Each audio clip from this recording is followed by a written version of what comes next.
இயற்கை சீற்றத்தால் 159 பேர் உயிரிழப்பு, 203 பேரை காணவில்லை, 8,33,985 மக்கள் நிற்கதி என்பதாக அதற்கு தலைப்பிடப்பட்டிருப்பதை நாங்கள் காணக்கூடியதாக இருக்கிறது. பிரதானமான ஒரு செய்தியாக அந்த செய்தி வெளியாகி இருக்கிறது. முதியோர் இல்லத்தில் 11 பேர் பலி, அரநாயக்க மண் சரிவில் சிக்கிய 120 பேர், அரவத்துக்குடவில் மண் சரிவில் சிக்கிய கிராமம், காணாமல் போனோர் குறித்து எந்த தகவலும் இல்லை என்ற உபத்தலைப்புகளுடன் புகைப்படத்துடன் கூடிய செய்தியாக அந்த செய்தி வெளிப்படுத்தப்பட்டிருப்பதையும் நாங்கள் அவதானிக்கக்கூடியதாக இருக்கிறது. மிக முக்கியமான ஒரு விடயமாக அந்த செய்தி வெளிப்படுத்தப்பட்டிருக்கிறது. காலை முரசு பத்திரிகையிலும் அது குறித்த செய்தி வெளிப்படுத்தப்பட்டிருக்கிறது. ஞாயிறு தினக்குரல் பத்திரிகையும் அதனை தந்திருக்கிறது. டித்வா புயலின் பேரழிவு தொடர்கிறது, 200க்கும் அதிக உயிரிழப்பு, 200 பேருக்கும் மேல் மாயம், 25 மாவட்டங்களிலும் 7 லட்சத்துக்கும் அதிகமானோர் பாதிப்பு என்பதாக அதற்கு தலைப்பிடப்பட்டிருக்கிறது. காலை முரசும் அதனை தந்திருக்கிறது. 100க்கும் அதிகமானோர் மண் சரிவால் மட்டும் பலி, காணாமற் போற எண்ணிக்கை மேலும் அதிகம் என்பதாக அதுக்கு தலைப்பு வழங்கப்பட்டிருக்கிறது. நாட்டின் 25 மாவட்டங்களிலும் பாரதூரமான அழிவுகளை ஏற்படுத்திய தித்வா புயல் கரையை கடக்கின்ற போதிலும் தொடர்ந்தும் பதிவாகி கொண்டிருக்கும் நிலச்சரிவுகள் மற்றும் வெள்ளம் உள்ளிட்டவற்றால் பதிவான உயிரிழப்புகளின் எண்ணிக்கை 159 வரை உயர்வடைந்திருக்கிறது. மேலும் 203 பேர் காணாமல் போயிருக்கிறார்கள். மண் சரிவினால் பதுளை மற்றும் கண்டி மாவட்டங்களிலேயே அதிகளவான பாதிப்புகள் பதிவாகி இருக்கின்றன. கண்டியில் 52 மரணங்கள் பதிவாகியுள்ளதோடு 105 பேர் காணாமல் போயிருக்கிறார்கள். பதுளையில் 52 பேர் உயிரிழந்துள்ளதோடு 42 பேர் காணாமல் போயிருக்கிறார்கள். அதற்கமைய நாடளாவிய ரீதியில் இவ்வகையான பல்வேறு குடும்பங்களை சேர்ந்தோர் பாதிக்கப்பட்டிருக்கிறார்கள் என்ற விடயம் வெளிப்படுத்தப்பட்டிருக்கிறது. 2,34,503 குடும்பங்களை சேர்ந்த 8,33,985 நபர்கள் பாதிக்கப்பட்டிருக்கிறார்கள் என்ற விடயம் வெளிப்படுத்தப்பட்டிருக்கிறது. மேலும் 34,198 குடும்பங்களை சேர்ந்தோர் நெற்கதிக்காக இருப்பதான தகவலும் வெளிப்படுத்தப்பட்டிருப்பதையும் நாங்கள் காணலாம். எனவே மிக முக்கியமான தகவல்களாக அந்த செய்திகள் இன்றைய தினம் பத்திரிகைகளில் பிரசுரமாக இருக்கின்றன.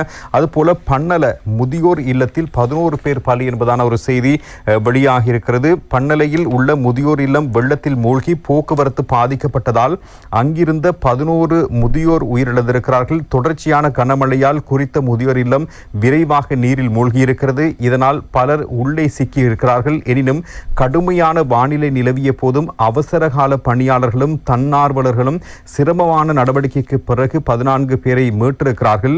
அதுபோல வெளிமடை பிரதேசம் குறித்த தகவல்களும் பத்திரிகைகளில் பிரசுரமாகி இருக்கின்றன. வெளிமடை நுவரெலியா பிரதான வீதியில் கவரமன பிரதேசத்தில் மண்மேடு சரிந்து விழுந்திருக்கிறது. இதன் போது அங்கு வீதியிலிருந்து மண் அகற்றும் பணிகளில் ஈடுபட்டிருந்த வீதி அபிவிருத்தி உத்தியோகத்தர்கள் அனர்த்தத்தை எதிர்கொண்டிருக்கிறார்கள்.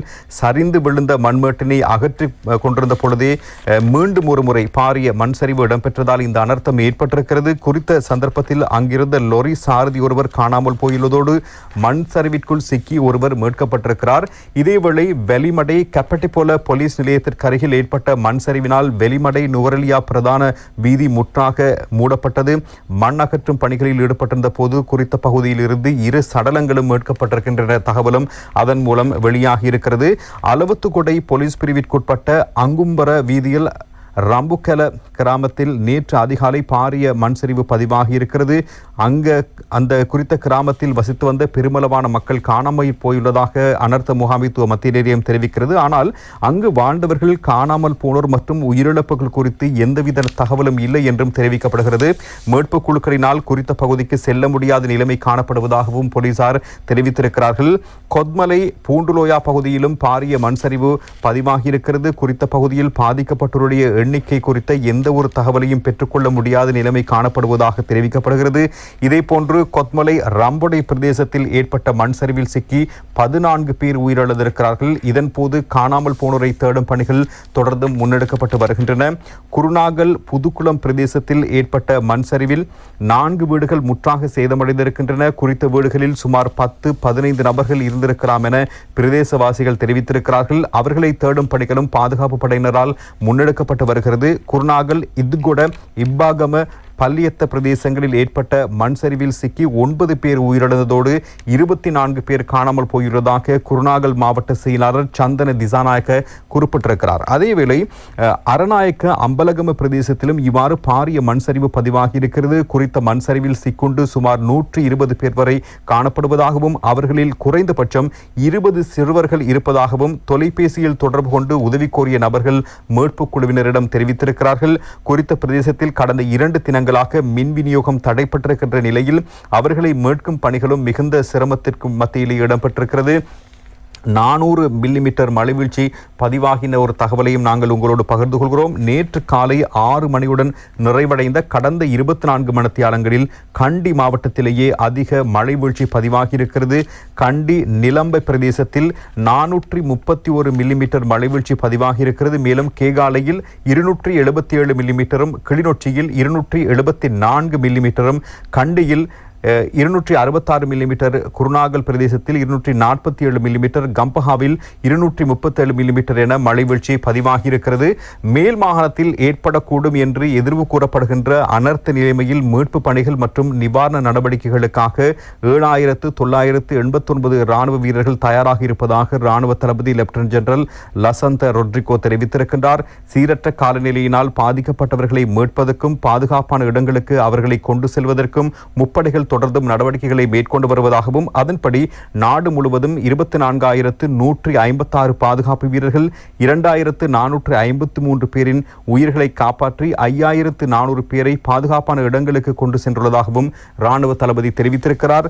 இந்த மீட்பு பணிகளுக்காக 23 ராணுவ கவச வாகனங்கள், 60 பெபல் வாகனங்கள் மற்றும் 32 படகுகள் ஈடுபடுத்தப்பட்டுள்ளதாகவும், தேவையான மீட்பு நடவடிக்கைகளுக்காக விமானப்படை தற்போது பலாலி, ரத்மலானை, கட்டுநாயக்க மற்றும் வீரவில தளங்களில் 7 ஹெலிகாப்டர்களை தயார்படுத்தியுள்ளதாகவும் ராணுவ தளபதி தெரிவித்திருக்கின்றார். நாடு முழுவதும் 488 பாதுகாப்பு மையங்களில் உள்ள 43,925 பேருக்கு உணவு மற்றும் ஏனைய தேவையான வசதிகளை வழங்குவதற்கான நடவடிக்கைகள் தொடர்ந்தும் நடைபெற்று வருகின்றன. அதேவேளை பதுளை, பல்லேகல, திகன, மருதானை, கலனிமுல்ல மற்றும் மட்டக்குழி ஆகிய இடங்களில் ராணுவம் 8 உணவு தயாரிப்பு தளங்களை நிறுவியுள்ளதுடன் அதற்கு மேலதிகமாக ஒவ்வொரு முகாமிலும் இடம்பெயர்ந்தவர்களுக்காக உணவு தயாரிப்பதற்கான வசதிகள் வழங்கப்பட்டுள்ளதாகவும் ராணுவ தளபதி குறிப்பிட்டிருக்கிறார். கடந்த 27ஆம் தேதி முதல் 29ஆம் தேதி வரை மேற்கொள்ளப்பட்ட விமானப்படை நடவடிக்கைகளில் 71 பேர் மீட்கப்பட்டுள்ளதுடன் இடம்பெயர்ந்தவர்களுக்கு 2,565 கிலோகிராம் அத்தியாவசிய பொருட்கள் மற்றும் உணவுப் பொருட்கள் விமானம் மூலம் தேவையான இடங்களுக்கு கொண்டு சென்று விநியோகிக்கப்பட்டிருப்பதான விடயங்களும் பிரதானமான விடயங்களாக அதில் சொல்லப்பட்டிருக்கின்றன. எனவே மிக முக்கியமான சேவைகள் தற்பொழுது வழங்கப்பட்டுக் கொண்டிருக்கின்றன. மக்கள் இதனை சரியான வகையில் பயன்படுத்திக் கொள்ள வேண்டும் என்பதான விடயத்தினை நாங்கள் குறிப்பிடுகிறோம்.